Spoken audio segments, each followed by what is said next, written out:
ओम शांति। 24 अप्रैल 2026 के ईश्वरीय महावाक्य सुनते हैं। मुरली के मुख्य पॉइंट। शिव बाबा कहते हैं,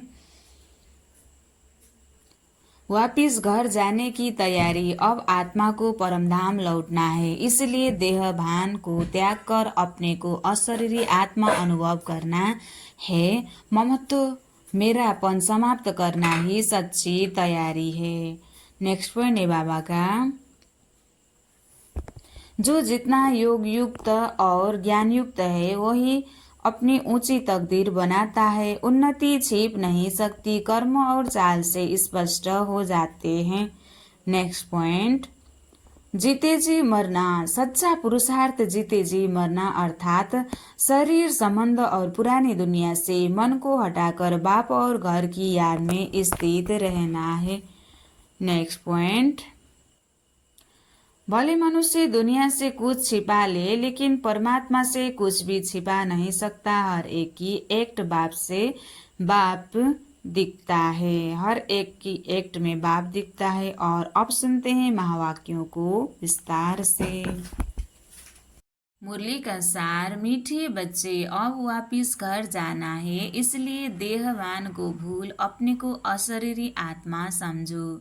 सबसे ममत्व मिटा दो। मीठे बच्चे, अब वापिस घर जाना है, इसलिए देहवान को भूल अपने को अशरीरी आत्मा समझो। सबसे ममत्व मिटा दो। प्रश्न, संगम युग पर तुम बच्चे बाप से कौन सा अकल सीखते हो?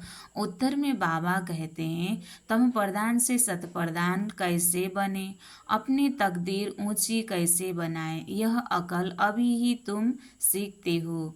जो जितना योग युक्त और ज्ञान युक्त बने हैं उनकी उतनी उन्नति होती रहती है। उन्नति करने वाले बच्चे कभी भी छिप नहीं सकते। बाप हर एक बच्चे को एक्ट से समझाते हैं कि कौन सा बच्चा अपनी ऊंची तकदीर बना रहा है। गीत, मरना तेरी गली में, जीना तेरी गली में। अच्छा, ओम शांति। सब बच्चों ने यह गीत सुना। बच्चे कहने से सर्व सेंटर के बच्चे जान जाते हैं कि बाबा हम ब्राह्मणों के लिए कहते हैं कि बच्चे यह गीत सुना। जीते जी गले का हार बनने के लिए अर्थात मूल वतन में जाए, बाबा के घर में रहने के लिए। वह शिव बाबा का घर है ना, जिसमें सब शालिग्राम रहते हैं। बच्चे ब्राह्मण कुलभूषण सुदर्शन चक्रधारी जानते हैं कि बरोबर वही बाबा आए हुए हैं। कहते हैं अभी तुमको अशरीरी बनना है, अर्थात देह के भान को भूलना है। यह पुरानी दुनिया तो मिट जाएगी, इस शरीर को तो छोड़ना है, अर्थात सबको छोड़ना है, क्योंकि यह दुनिया ही खत्म होनी है। तो अब चलना है वापिस घर। सभी बच्चों को अब खुशी होती है, क्योंकि आधा कल्प घर जाने के लिए बहुत धक्के खाए हैं, परंतु रास्ता मिला नहीं। और ही भक्ति मार्ग का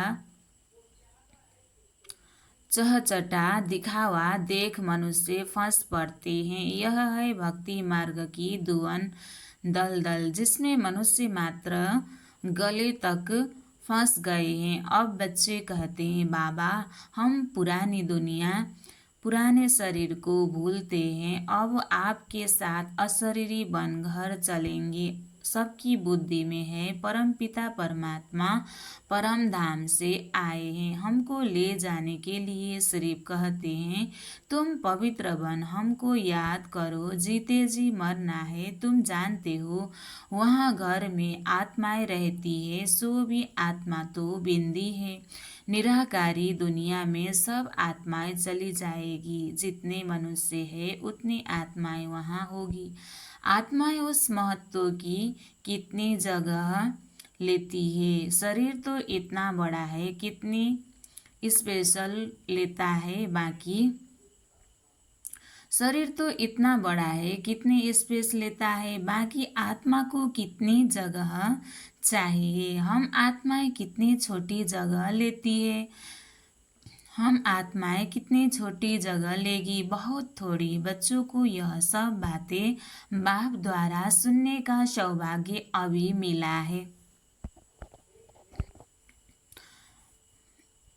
बच्चों को यह सब बातें बाप द्वारा सुनने का सौभाग्य अभी मिला है। बाप ही बतलाते हैं कि तुम नंगे बिना शरीर के आए थे, फिर शरीर धारण कर पाठ बजाया, अब फिर जीते जी मरना है, सबको भूलना है, सबको भूलना है।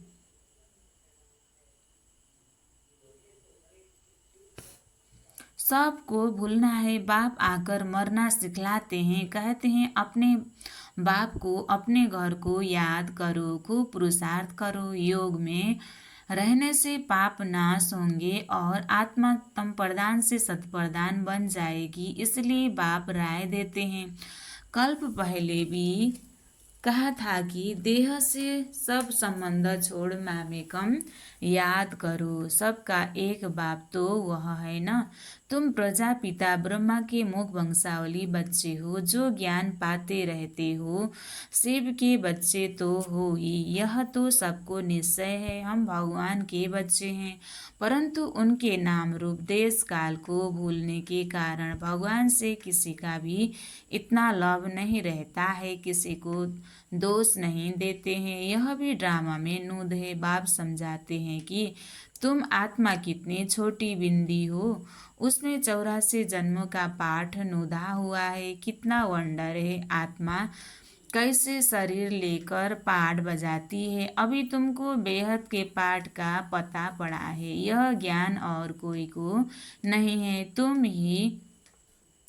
तुम भी देह अभिमानी थे, अभी कितना पलटा खाया है, वह भी हर एक की तकदीर पर है। कल्प पहले वाली तकदीर का अब साक्षात्कार हो रहा है। दुनिया में कितने ढेर मनुष्य हैं, हर एक की अपनी तकदीर है। जैसा जैसा जिसने कर्म किया है, उस अनुसार दुखी सुखी साहूकार गरीब बनते हैं। बनती आत्मा है। आत्मा कैसे सुख में आती है, फिर दुख में आती है, यह बाप बड़ समझाते हैं। तम प्रधान से सत्प्रधान बनने का अकल बाप ही सिखलाते हैं। कल्प पहले मुआफिक जितना जिसने अकल पाया है, उतना ही अब पा रहे हैं। पिछाड़ी तक हर एक की तकदीर को समझ जाएंगे, फिर कहेंगे कल्प कल्प ऐसे ही हर एक की तकदीर रहेगी। जो अच्छा योग युक्त ज्ञान युक्त होगा, वह सर्वस्वी करता रहेगा। पढ़ाई में सदैव उन्नति होती रहती है। कोई बच्चे जल्दी उन्नति को पा लेते हैं, कोई बहुत माथा खपाते हैं। यहाँ भी ऐसे हैं। कल्प पहले मुआफिक जो उन्नति करते हैं, वह छिपे नहीं रह सकते। बाप तो जानते हैं ना, सबका कनेक्शन शिव बाबा से है। यह भी बच्चों की एक्ट देखते समझ जाते हैं, तो वह भी देखते हैं। इनसे भले कोई छिपाए, परंतु शिव बाबा से तो छिपा नहीं सकेंगे। भक्ति मार्ग में ही परमात्मा से नहीं छिपा सकते, तो ज्ञान मार्ग में कैसे छिपा सकते। बाप समझाते रहते हैं, पढ़ाई तो बहुत सहज है, कर्म भी करना है, रहना भी मित्र संबंधियों के पास पुरानी दुनिया में है। वहाँ रहकर मेहनत करनी है, यहाँ रहकर पुरुषार्थ करने वालों से वहाँ घर में रह पुरुषार्थ करने वाले तीखे हो सकते हैं। अगर ऐसी लगन है तो शास्त्रों में अर्जुन और भील का मिसाल है ना। भले भील बाहर का रहने वाला था, लेकिन अभ्यास से वह अर्जुन से भी तीर चलाने में होशियार हो गया। तो गृहस्थ व्यवहार में रह कमल फूल समान रहना है। यह भी तुम मिसाल देखेंगे। गृहस्थ व्यवहार में रह बहुत अच्छी सर्विस कर सकते हैं, वह जास्ती वृद्धि को पाते रहेंगे। यहाँ रहने वालों को भी माया छोड़ती नहीं है। ऐसे नहीं कि बाबा के पास आने से छूट जाते हैं। नहीं, हर एक का अपना अपना पुरुषार्थ है। गृहस्थ व्यवहार में रहने वाले यहाँ रहने वालों से अच्छा पुरुषार्थ कर सकते हैं। बहुत अच्छी बहादुरी दिखा सकते हैं। उनको ही महावीर कहा जाता है, जो गृहस्थ व्यवहार में रहकर कमल फूल समान बनकर दिखाए। कहेंगे कि बाबा आपने तो छोड़ा है। बाबा कहते, हमने कहाँ छोड़ा है, मुझे ही छोड़कर गए हैं। बाबा तो किसी को भी छोड़े नहीं है घर में। बाबा तो किसी को भी छोड़ नहीं आए घर में, और ही बच्चे आ गए। बाकी कन्याओं के लिए तो बाबा कहते हैं कि तुम यह ईश्वरीय सर्विस करो। यह भी बाबा है, वह भी बाबा है। कुमार भी बहुत आए, लेकिन चल न सके। कन्या फिर भी अच्छी है। कन्या 100 पर ब्राह्मणों से उत्तम गिनी जाती है। तो कन्या वह जो 21 कुल का उद्धार करे, ज्ञान के बाण मारे। बाकी जो गृहस्थ में रहते वह भी बीके ठहरे। आगे चल उन्हों का भी बंधन खलास हो जाएगा। सर्विस तो करनी है ना। कई सर्विस करने वाले बच्चे बाप दादा के दिल पर चढ़े हुए हैं, जो हजारों का कल्याण कर रहे हैं। तो ऐसे सर्विसेबल बच्चों पर आशीर्वाद भी आती रहेगी। वे दिल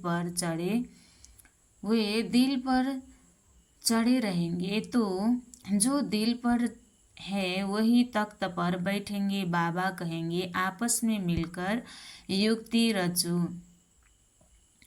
युक्ति रचते रहो। सबको मार्ग दिखाने की चित्र भी बनते रहते हैं। यह सब प्रैक्टिकल बातें हैं। अभी तुम समझाते हो कि परमपिता परमात्मा निराकार है, वह भी बिंदी है, परंतु वह नॉलेजफुल पतित पावन है। आत्मा भी बिंदी है। बच्चा फिर भी छोटा होता है। बाबा और बच्चे में फर्क तो होता है ना। आजकल तो 15 से 16 वर्ष वाले भी बाप बन जाते हैं, तो भी बच्चा उनसे छोटा ही ठहरा ना।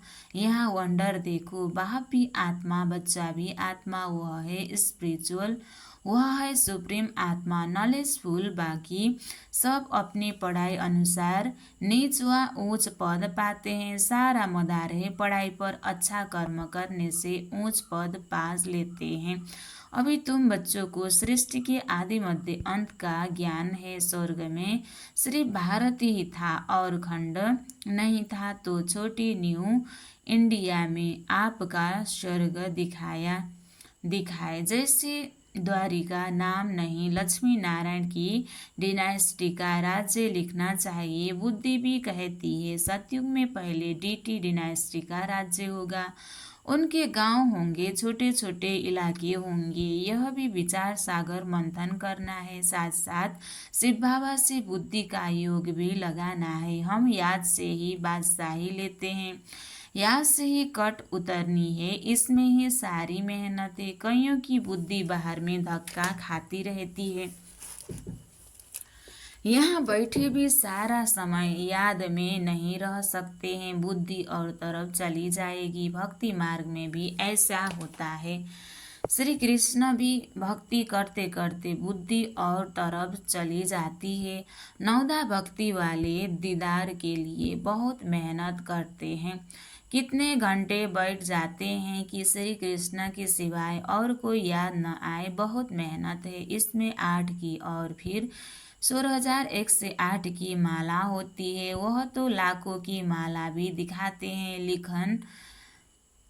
लाखों की माला दिखाते हैं, लेकिन ज्ञान मार्ग की माला बहुत कीमती है। भक्ति मार्ग की सस्ती है, क्योंकि इसमें रूहानी मेहनत है। श्री कृष्ण को देखो सो डांस करते हैं। भक्ति और ज्ञान में रात दिन का फर्क है। तुम्हें यह नहीं समझाया जाता है कि श्री कृष्ण को याद करने से कट निकलेगी।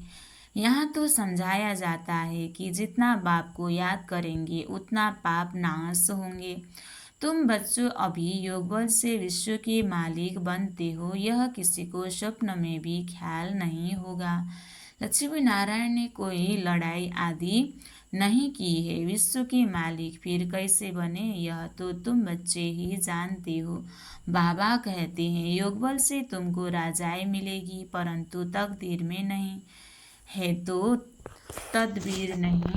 तदबीर ही नहीं करते। सर्विसेबल बनते नहीं हैं बच्चा, सर्विसेबल बनते ही नहीं हैं। बाबा तो डायरेक्शन देते रहते हैं कि ऐसे ऐसे प्रदर्शनी करो, कम से कम 150-200 प्रदर्शनियाँ एक दिन में हो जाए। गांव गांव में चक्र लगाओ, जितने सेंटर्स उतनी प्रदर्शनियाँ। एक एक सेंटर पर प्रदर्शनी होने से समझाने में सहज हो जाएगा। सेंटर्स भी दिन प्रतिदिन बड़े होते जाएंगे, जो चित्र आदि भी रख सके। चित्रों की भी इन्वेंशन निकलती रहती है। बैकुंठ का चित्र खूबसूरत महलों आदि के भारत का बनाना चाहिए। आगे चल समझाने के लिए अच्छे अच्छे चित्र निकलते जाएंगे। वानप्रस्थ अवस्था वाले घूमते फिरते भी सर्विस करते रहे, जिनका भाग्य उदय होगा वह निकलेंगे। कई बच्चे कुकर्म कर अपने आवरू गवाते हैं तो यज्ञ की आवरू इज्जत गवाते हैं। जैसी चलन वैसा पद, जो बहुतों को सुख देते हैं उनका तो नाम गाया जाता है ना। अभी सर्वगुणों में संपन्न तो नहीं बने हो ना। कोई कोई बड़ी अच्छी सर्विस कर रहे हैं, ऐसे ऐसे के नाम सुन बाबा खुश होते हैं। सर्विसेबल बच्चों को देख बाबा खुश होगा ना। अच्छी सर्विस में मेहनत करते रहते हैं, सेंटर्स भी खोलते रहते हैं, जिससे हजारों का कल्याण होगा ना। हजारों का कल्याण होना है, उनके द्वारा फिर बहुत निकलते आएंगे। संपूर्ण तो कोई नहीं बना है भूले, संपूर्ण तो कोई नहीं बना है, भूले भी कुछ न कुछ हो जाती है। माया छोड़ती नहीं है। जिनकी सर्विस कर अपनी उन्नति करेंगे, उतना ही दिल पर चढ़ेंगे, उतना ही ऊंच पद पाएंगे। फिर कल्प कल्प ऐसा ही पद होगा। शिव बाबा से तो कोई छिपा नहीं सकता। अंत में हर एक को अपने कर्मों का साक्षात्कार तो होता है न, फिर क्या कर सकेंगे।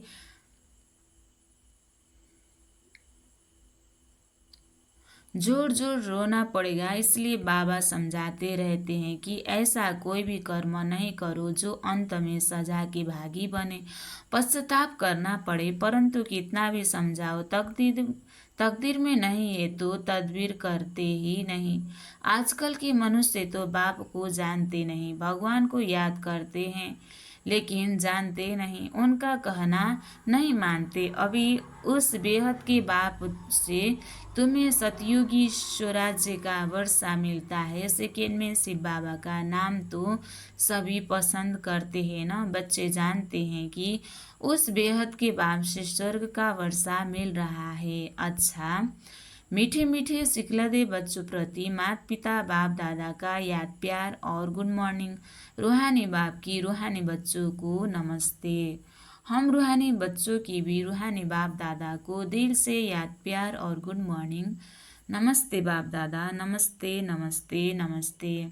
धारणा के लिए मुख्य सार 1 नंबर, अपने चलन से बाप का व यज्ञ का नाम वाला करना है। ऐसा कोई कर्म न हो जो बाप की इज्जत जाए। सर्विस से अपना भाग्य आप ही बनाना है। दूसरा, बाप समान कल्याणकारी बन, सर्व की आशीर्वाद ले, आगे नंबर लेना है। गृहस्थ व्यवहार में रह, कमल फूल समान रहने की अच्छी बहादुरी दिखानी है।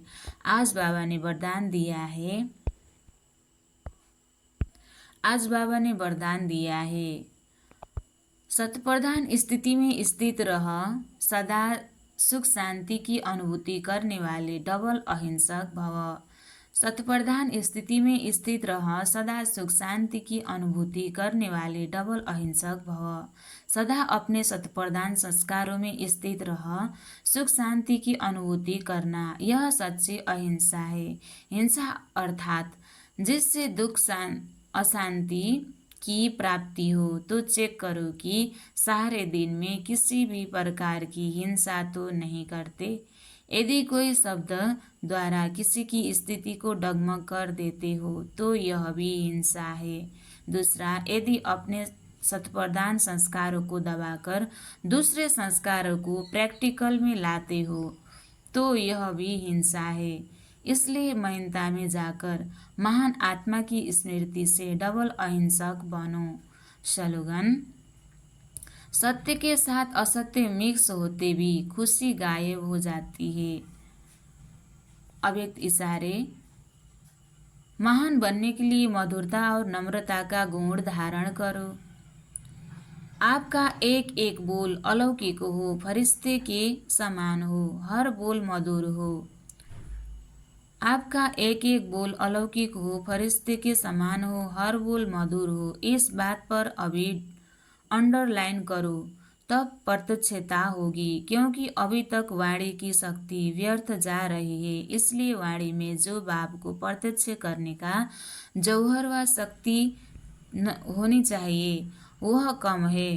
बाप को प्रत्यक्ष करने का जौहर व शक्ति होनी चाहिए वह कम है। वाचा को व्यर्थ से बचाओ तो बाप को प्रत्यक्ष करने का आवाज बुलंद होगा। अच्छा, ओम शांति।